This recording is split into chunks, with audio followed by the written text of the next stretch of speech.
Hello everyone, I'm Simon, and welcome back.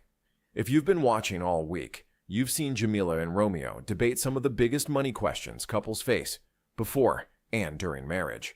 Some of you agreed with Jamila, some of you agreed with Romeo. But today, I'm going to tell you who I think made the stronger argument each day, and more importantly, why.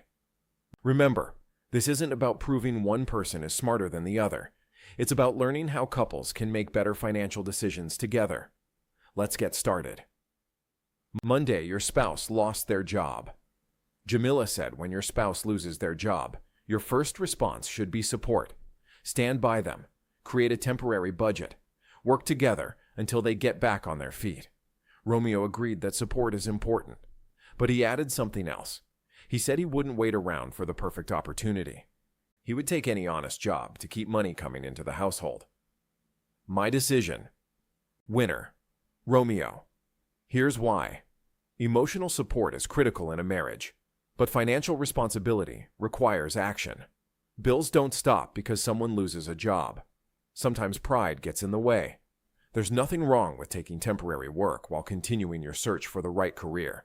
The strongest couples combine Jamila's support with Romeo's work ethic.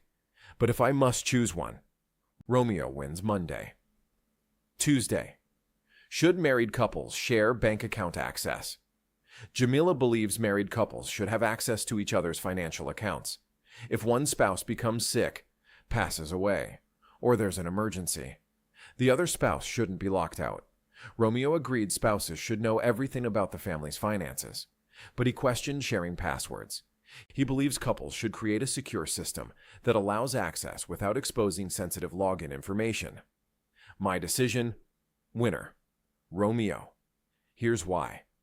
Financial transparency is absolutely necessary, but cybersecurity is just as important. Instead of sharing passwords, couples can keep a secure record of accounts, use estate planning documents, designate beneficiaries, create emergency access plans.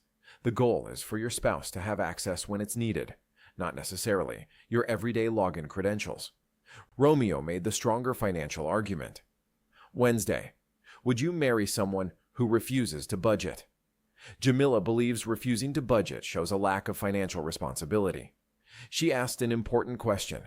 If someone won't manage money before marriage, why would they suddenly change afterward?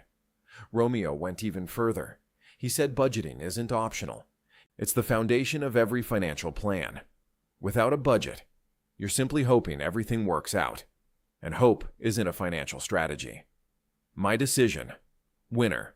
Romeo. Budgeting isn't about restricting your life. It's about directing your money. Almost every financially successful family follows some type of spending plan. It doesn't have to be complicated, but it does have to exist. Romeo wins Wednesday. Thursday. Should you quit your job to start a business? Jamila encouraged supporting your spouse's dreams, but only after creating a financial safety net. Romeo encouraged entrepreneurship too, but he recommended waiting until the business consistently earns enough income before quitting your job. My decision. Winner. Romeo. Here's why. Statistics show many new businesses take time to become profitable. If you quit too early, financial pressure can destroy both the business and your family's finances. Your job can actually become your business investor. Let your paycheck fund your dream until your dream can replace your paycheck. Romeo made the stronger financial case.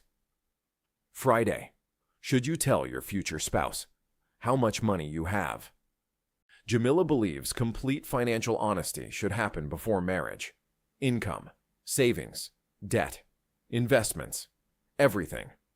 Romeo agreed, but he added one important point. Timing matters. You don't reveal everything on the first date. As trust grows, so should financial conversations. By the time you're engaged, nothing about your finances should be hidden. My decision. Winner. Romeo. I believe Romeo presented the more balanced approach. Financial transparency is essential before marriage, but trust develops over time. A first date isn't a financial interview. However, by engagement, there should be no financial surprises. Money secrets become marriage problems. Final score. So let's look at the scoreboard. Monday, Romeo Tuesday, Romeo Wednesday, Romeo Thursday, Romeo Friday, Romeo now. Before Team Jamila gets upset, let me explain something. Jamila wasn't wrong. In fact, her arguments focused on compassion, teamwork, trust, and emotional support. Those qualities are absolutely necessary for a healthy marriage. Romeo simply approached each discussion from the perspective of financial planning, risk management, and long-term wealth building. Since this channel is about financial literacy, those arguments carried a little more weight this week. But here's the truth. The strongest marriages need both. They need Jamila's heart and Romeo's financial discipline. Without compassion, money won't save your marriage. Without financial responsibility, love won't pay the bills. The healthiest couples find the balance between both. So now it's your turn. Did you agree with my decisions? Should Jamila have won one of these debates? Or did Romeo deserve a clean sweep this week? Comment below. Team Jamila or Team Romeo? Or maybe Team Simon? If you enjoyed today's breakdown, don't forget to like, subscribe, and share this video with someone who's building a future with their partner. I'm Simon, and remember, financial freedom doesn't happen by accident. It happens by making wise decisions. Together. I'll see you next Saturday.